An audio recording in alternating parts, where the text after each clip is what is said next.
Salve Bapak Ibu dan saudara-saudariku yang terkasih dalam Kristus. Hari ini kita bertemu dalam Renungan Harian Katolik, hari Jumat 19 April 2024. Injil bagi kita hari ini diambil dari Injil Yohanes, bab 6, ayat 52 sampai 59. Saudara-saudara yang terkasih, kala itu Yesus mengajar di rumah ibadah, tepatnya di Kapernaum. Pengajaran Yesus sungguh-sungguh radikal. Bagaimana tidak, Yesus mengatakan kepada umat Allah yang ada di rumah ibadah itu bahwa dagingnya adalah makanan dan darahnya adalah minuman.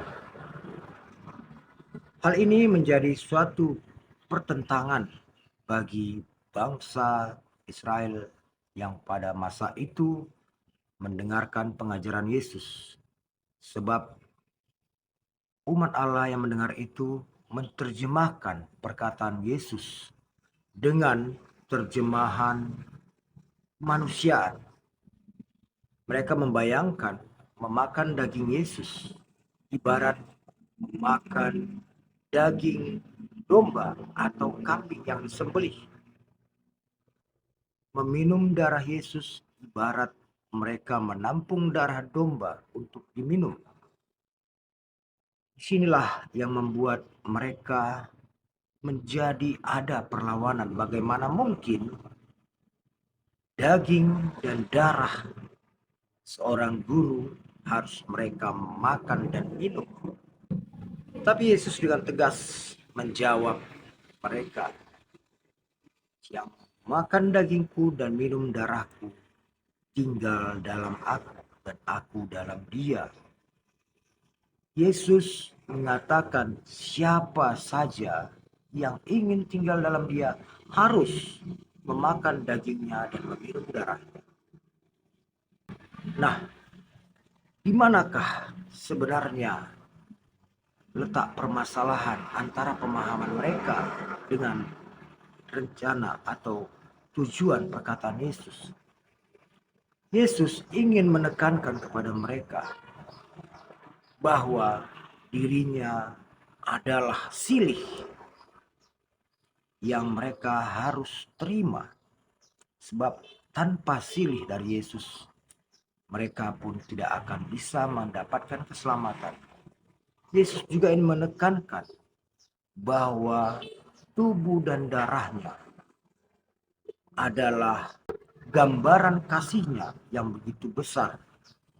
Sebab tak ada satu cinta yang lebih besar daripada cinta seorang yang memberi dirinya untuk orang yang dicintainya. Pemberian diri ini terbukti bagaimana Yesus tidak mengelak dari proses penghukuman, penghakiman hingga wafatnya, hingga ia mengalami kematian daging dan penumpahan darah untuk orang-orang yang ia kasihi. Disinilah yang perlu kita pahami sebagai umat yang mengimani Kristus, bahwa kita memang harus memakan daging Yesus dan meminum darahnya, yaitu menerima Yesus seutuhnya, agar Yesus tinggal di dalam kita dan kita tinggal dalam Yesus. Bagaimana kita seutuhnya mengimani Yesus sebagai putra Allah yang memberi keselamatan, yang mempunyai cinta yang tak terbatas kepada kita. Sebab dengan memakan daging dan meminum darahnya, artinya kita menyerahkan segala jiwa dan raga kita kepada rencana dan kehendak Yesus. Dan kita menyambut Yesus dalam segala pengajarannya, dalam segala cintanya. Kita mengisi Yesus ke dalam hati dan jiwa kita, sehingga dalam kehidupan kita, kita akan mencerminkan cinta kasih Yesus di dalam kehidupan kita. bagaimana apa yang kita makan itu akan menjiwai kita menjadi roh dalam kehidupan kita di dunia ini. Seperti Yesus mengatakan, Bapa yang mengutusnya tinggal dalam dia dan dia dalam Bapa.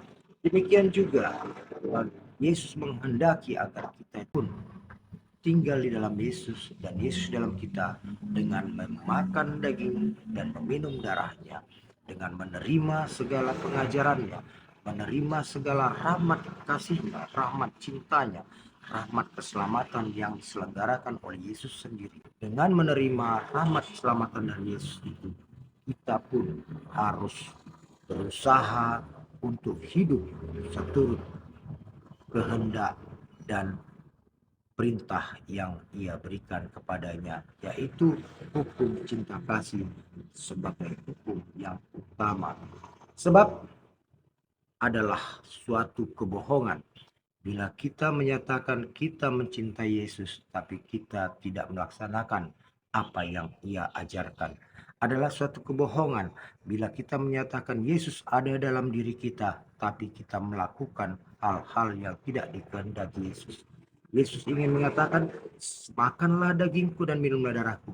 Artinya kita pun melaksanakan apa yang Yesus ajarkan, apa yang Yesus teladankan, apa yang Yesus inginkan, yaitu mencintai dengan penuh kasih kepada siapa saja, seperti dia juga telah mencintai dengan penuh totalitas kepada kita, yang memberikan dirinya menjadi kurban dalam salib yang mengerikan dan memalukan.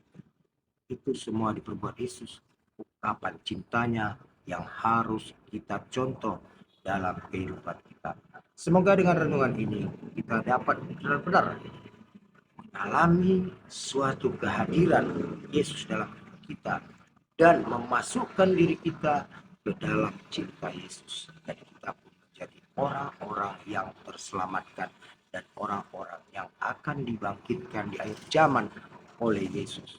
Sebab Yesus adalah roti hidup yang memberi kehidupan kepada kita. Amin. Tuhan memberkati.